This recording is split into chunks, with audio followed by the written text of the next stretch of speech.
بسم اللہ الرحمن الرحیم۔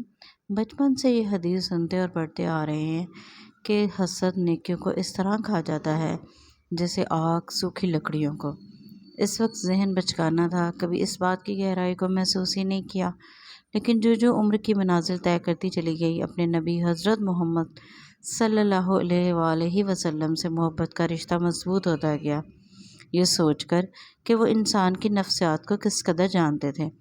وہ جانتے تھے کہ انسان حسد کے ہاتھوں کس طرح شیطان کے جال میں پھنسے گا، اسی لیے انہوں نے بنی نوع انسان کو خبردار کر دیا کہ حسد سے بچنا۔ کہتے ہیں کہ دنیا کا سب سے پہلا قتل بھی حسد کی بنیاد پہ ہوا تھا، یعنی قابیل کا حابیل کو قتل کرنا۔ اندازہ کریں یہ کتنی خوفناک بیماری ہے۔ آج کل آپ اپنے ارد گرد نظر دوڑائیں، ہر طرف حاسدین کی بھرمار نظر آئے گی۔ جاننے والے تو ایک طرف، وہ لوگ بھی آپ سے حسد کر کے خود کو فنا کر رہے ہوں گے جن سے آپ کا کوئی لینا دینا ہی نہیں۔ سیاست کے میدان کو ہی دیکھ لیں، انا اور حسد کی جنگ۔ ملک کا کوئی احساس نہیں، اگر میں نہیں تو وہ بھی کیوں؟ سارا مسئلہ صرف یہی ہے۔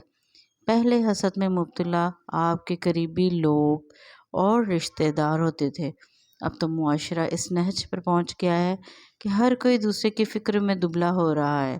مال، عزت، خوبصورتی، صحت، صالح اولاد، بہترین رزق، اقتدار، یہ سب اللہ تعالیٰ کی دی ہوئی نعمتیں ہیں۔ وہ جسے چاہے دے، جسے چاہے دے کر واپس لے لے، اور جسے نہ دینا چاہے تو کوئی ہے جو میرے رب العالمین سے سوال کی جرات بھی کر سکے؟ کائنات کے خالق و مالک کے فیصلوں پر سر جھکانے کے علاوہ کیا چارہ ہے؟ اللہ تعالیٰ نے فرمایا محنت کرو، دعا کرو، میں دعائیں سنتا ہوں، قبول کرتا ہوں، لیکن قبول اللہ تعالیٰ کی مرضی سے ہی ہوتی ہیں۔ پھر ہم کیوں ہر شے صرف اپنے لیے ہی چاہتے ہیں؟ کیوں دوسروں کی نعمتیں دیکھ کر برکت کی دعا دینے کی بجائے اپنا دل جلاتے ہیں؟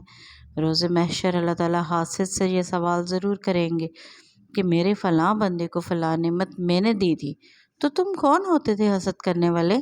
معاشرہ انسانوں سے بنتا ہے، خدا را انسان بنے، دوسروں کو کھلے دل سے قبول کرے، ان کی جڑیں نہ کاٹیں۔